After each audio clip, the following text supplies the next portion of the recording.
আপনি তাকে সুযোগ দিয়েছেন আর সে সুযোগ নিয়েছে। বিয়ের শুরুতে আপনি তাকে বুঝিয়েছেন আপনি একটা লক্ষ্মী মেয়ে, আপনার স্নো লাগে না, পাউডার লাগে না, অন্যান্য ইত্যাদি কিছুই লাগে না। আপনাকে যা এনে দিচ্ছে সেভাবেই আপনি সংসারটা চালিয়ে নিচ্ছেন। এরকম করতে করতে এক সময় আপনি হয়ে যাবেন ডাল ভাত, আর সেই ডাল ভাতের দিকে কিন্তু সে ফিরেও তাকাবে না।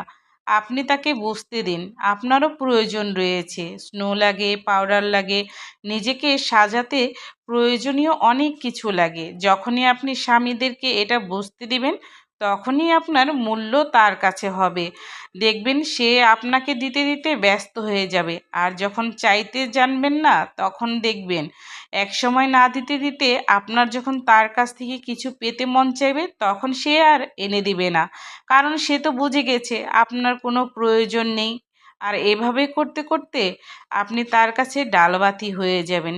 কখনোই স্বামীদেরকে এরকম সুযোগ দেওয়া উচিত নয়, তার সামর্থ্য অনুযায়ী তার কাছ থেকে চেয়ে নেবেন।